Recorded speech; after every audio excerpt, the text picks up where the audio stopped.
आप देख लीजिए, जिसको आप घृणा के निगाह से हमारे समाज के बहुत सारे लोग देखते रहे हैं, चमार जाति, घृणा के निगाह से देखते रहे हैं, उस जाति में एक महापुरुष का नाम जानते हैं, केवल संत रविदास का।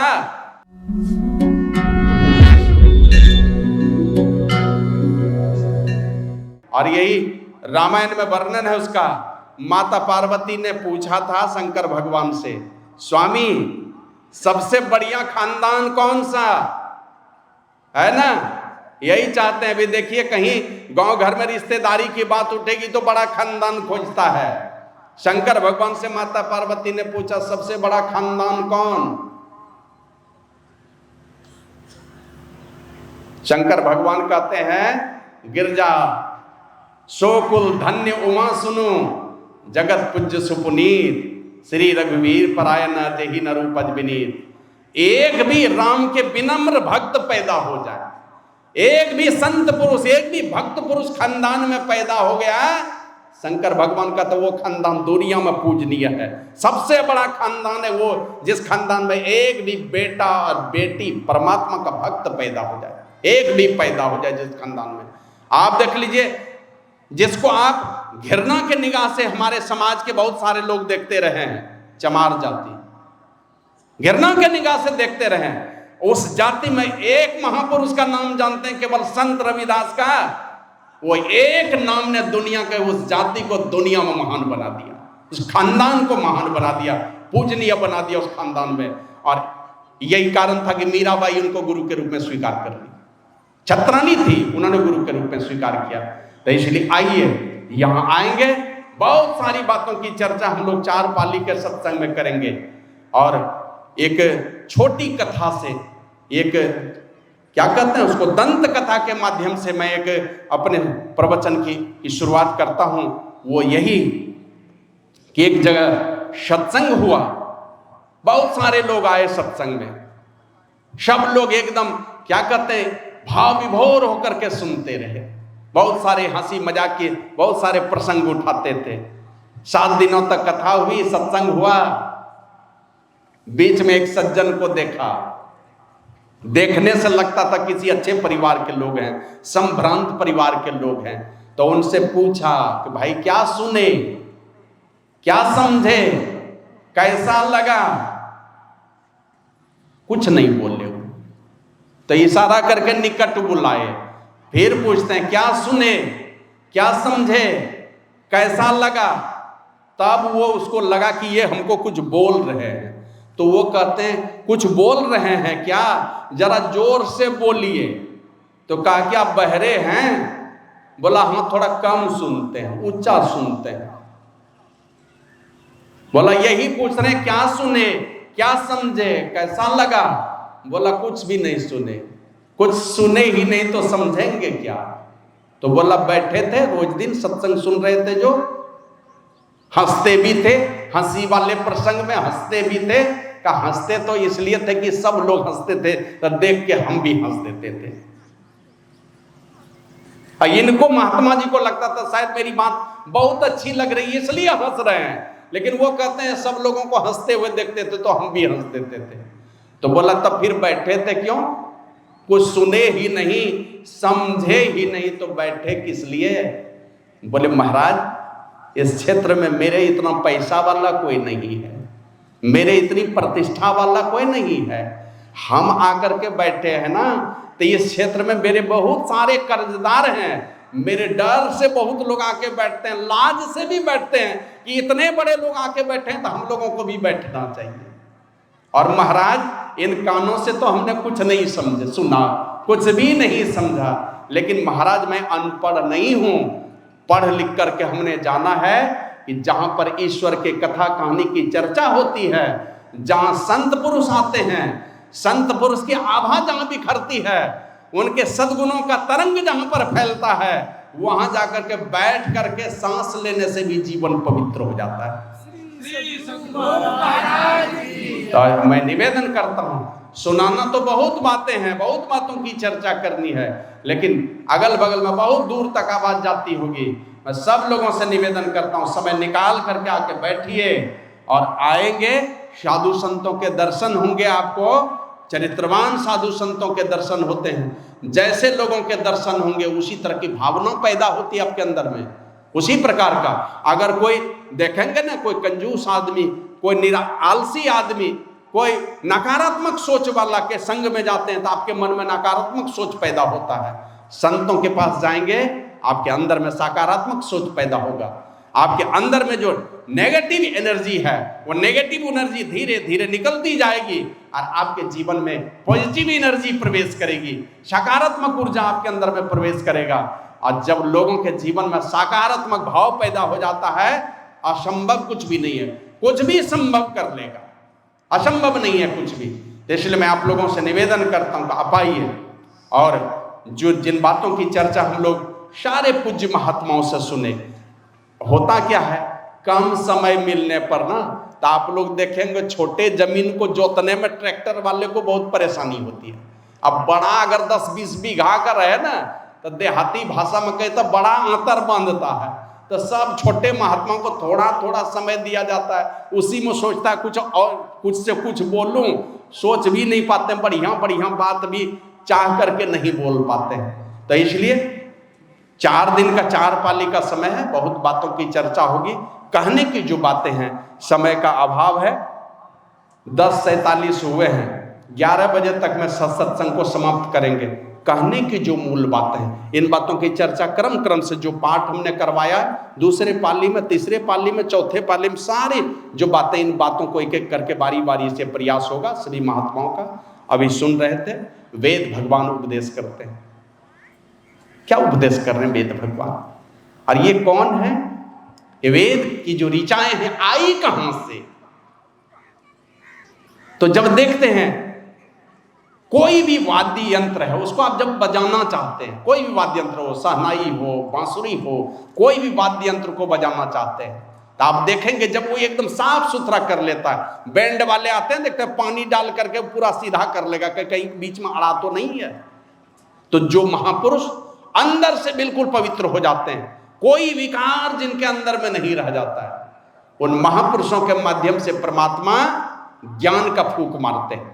जैसे बांसुरी बजाने वाले क्या करते हैं, बांसुरी पर अपने 10 अंगुलियों को लाते हैं और ओठ से बांसुरी को सटाते हैं, फूंक मारते हैं और अंगुलियों के इशारे से माने वो ध्वनि निकलने लगती है, सुरीली ध्वनि निकलती है, शास्त्रीय संगीत निकलने लगता है। तो उसी प्रकार जो भी चरित्रवान महापुरुष हुए, उनके अंदर से काम, क्रोध, लोभ, ईर्ष्या, द्वेष सारे जब समाप्त हो जाते हैं, परमात्मा उसी के माध्यम से दुनिया के मानवों को जीने की सीख देते हैं। और वही सीख परमात्मा ने उन ऋषि मुनियों के माध्यम से दी है, वही है वेद। तो वेद भगवान कहते हैं, ए मनुष्यों, ओम युंजानः प्रथमं मनस्तत्वाय सविता धियम अग्नेर ज्योतिर्निचाय्य पृथिव्याध्यावरत्। ए मनुष्यों, जगत प्रसव करता ईश्वर का तत्व ज्ञान जानना चाहते हो तो करना होगा ये काम। फिर कहते हैं क्यों जानना चाहते हो, परमात्मा के तत्व को क्यों जानना चाहते हो, तत्व रूप में वो कैसा, इस बात को क्यों जानना जरूरी है? तो केनोपनिषद में पढ़ करके देखिए तो उसी जगह चेतावनी है ऋषि की, यदि इस जन्म में ब्रह्म को जान लिया, उस आत्म तत्व को जान लिया, उस परमात्मा तत्व को जान लिया, तब तो ठीक है। नहीं जाना ए चेद वेदिदः सत्यमस्ति न चेदिहा वेदिन महति विनष्टि भूतेषु भूतेषु विचित्र धीरा प्रेत्यास्मात् लोकात् मृता भवन्ति। अमर हो जाते हैं वो उस ब्रह्म तत्व को पा करके, आत्म तत्व को पा करके, परमात्मा तत्व को पा करके अमर हो जाते हैं। नहीं पाएंगे तो मरते रहेंगे, इस संसार में बार बार जन्मना और मरना होता रहेगा। महति विनष्टि, बहुत बड़ा नाश। जाना परमात्मा को तब तो ठीक है, इस जन्म में जानने के लिए कदम बढ़ाया तब तो ठीक है, अन्य कदम भी नहीं बढ़ाया, महति विनष्टि, बहुत बड़ा नाश। माने इतना बड़ा नाश और कुछ नहीं हो सकता है, क्योंकि ये जो शरीर मिला है उसी चीज को पाने के लिए मिला है, और वही काम नहीं किया तो बस एक बार भी दोहरा के परमात्मा मौका ही नहीं देने वाला है कि इस बार गलती कर गए, परमात्मा को जानने की कोशिश नहीं की, परमात्मा भूल करके दूसरे जन्म में फिर मनुष्य का शरीर दे देगा, ये कभी नहीं हो सकता है। बस 84 लाख योनि में जाएंगे और 84 लाख योनियों में एक से एक योनियां हैं।